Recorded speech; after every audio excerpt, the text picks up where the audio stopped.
So it's 12 o'clock on Friday.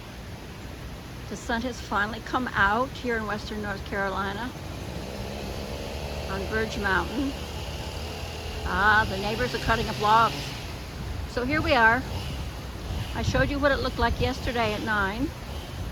And here it is. I did something at 8:30, 9 o'clock this morning when it was still raining, the wind blowing like crazy. But what's happened here for us, we've had about 18 inches of rain. And what's happened here, and I'll show you, see how this water coming over the driveway?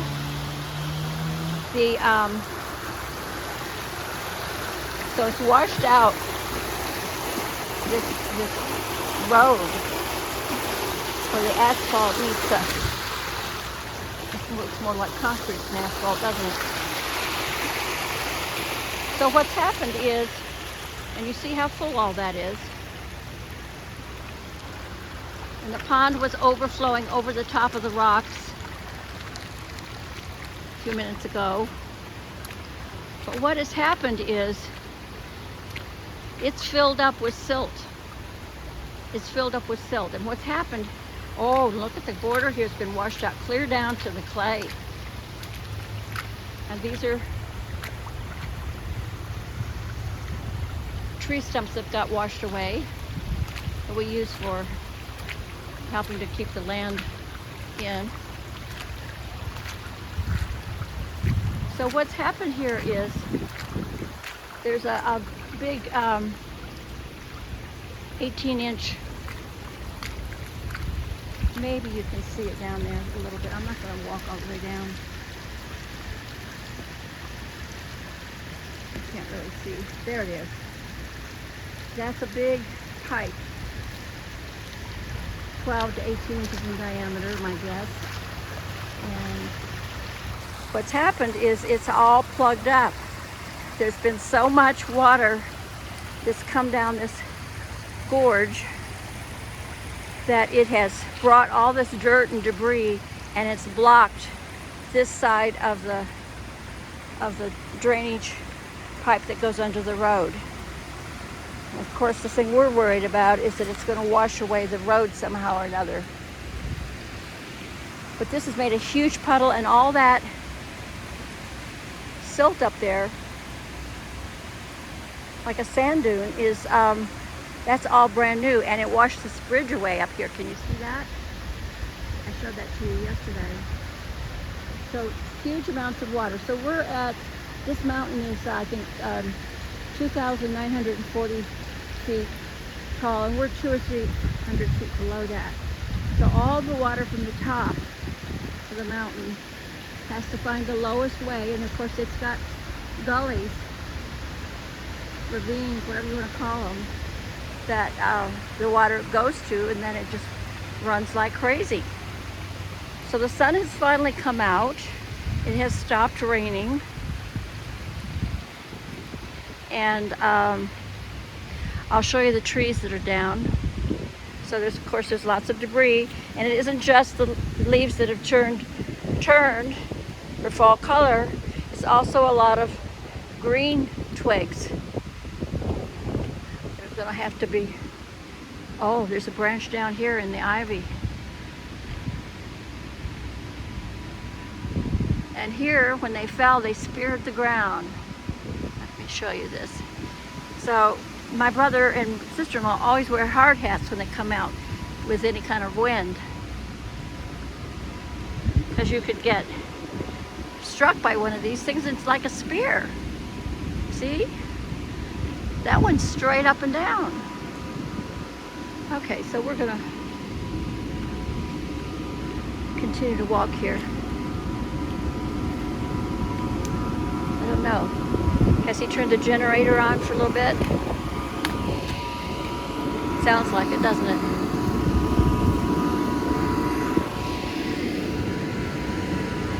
We're not going to walk the whole garden. I'm going to stay on the path pretty much here. For safety's sake, in terms of walking, and I don't want to slip and fall.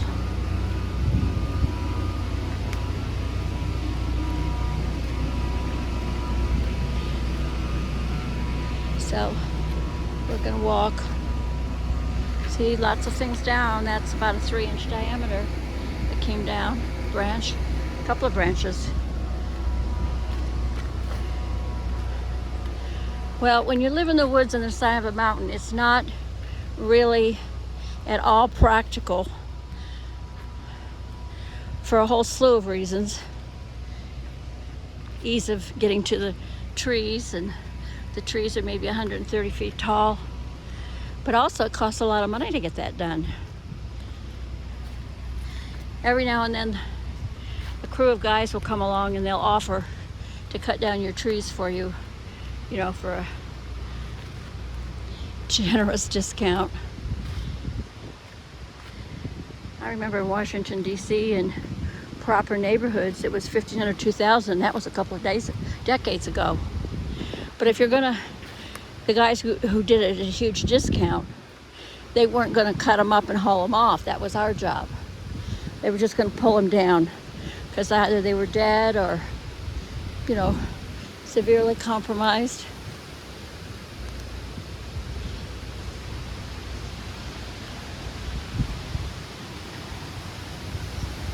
See how things have speared the ground? Okay, here's a pretty substantial branch. Looks like it's about 4.5, 5 inches in diameter that came down.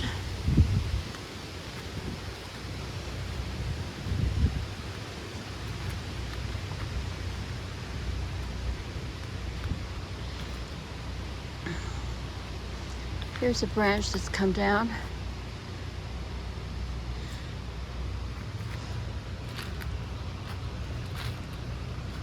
Now, you see that? That is a huge, it's a multi-trunk tree.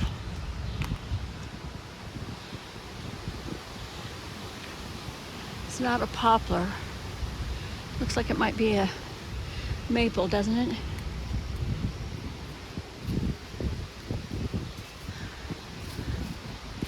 Well, that's a pretty, that might be 8 inches in diameter.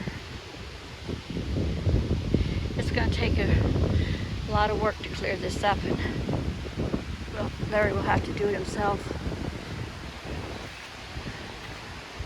Looks like it blew the chairs over.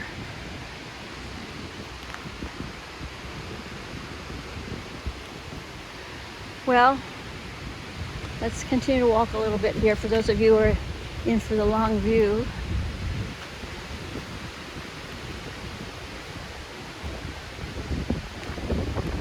I don't think I showed you the front yard when we did the 9 a.m.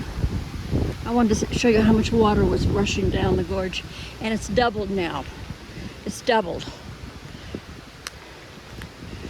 Our Interstate 26, they've announced, the emergency alerts have come on and announced that pretty much between Hendersonville on the way to Asheville, I don't know, 3-4 stops, the road's not passable. Now, I find it interesting that they can get emergency alerts through on my cell phone, and I can't call or text anybody. I mean, that sounds fishy to me.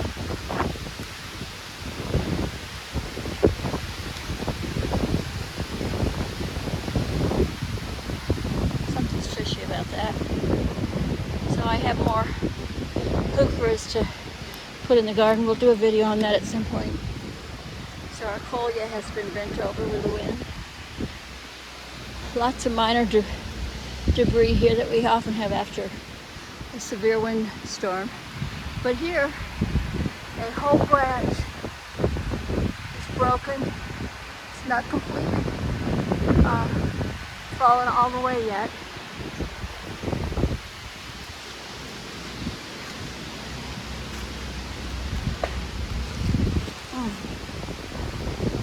Branches. Any of these could be lethal or potentially, you know, severe damage. Here's more. Looks like it might have damaged some of our hostas here.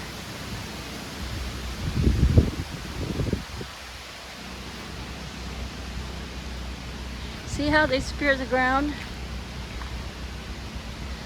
Some decades ago, a big branch speared the roof. I think it must have been asphalt, conventional roofing. And it had to be, clear through. And they put in a copper roof, which supposedly is a little bit stronger. Well, the wind's blown over the impatiens here.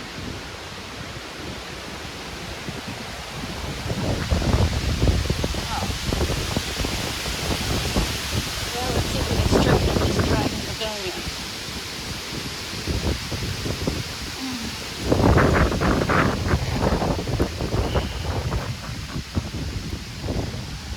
Gosh. I didn't realize it was so precarious in here. But it's bent over my coffee cups. I don't know if they're going to recover or not. Let's take you out so you can see that. So the pot got blown over and it bent the coffee cups. They're not forever ruined. They can come back. Now here's another big branch. Came off one of these trees. Fell across this azalea bed. Well, our roof looks clear. I know last night I could hear branches falling on it, but they felt, well, of course I'm no expert, but I think they probably weren't more than 1 inch, 2 inches in diameter, just by how the noise was. See, here's another one. Look at this. It spared the ground 3 inches. You don't want that fall on your head, so that's why you're supposed to be out here with a hard hat. Because you never know. We don't have much wind, maybe 15, 20 miles an hour right now. So there's a reason why we should be sinking our pots a little bit. Oh, boy. This begonia's really had a hard time, hasn't it? Well, maybe I'll take it up on the porch where it gets a little bit more protection.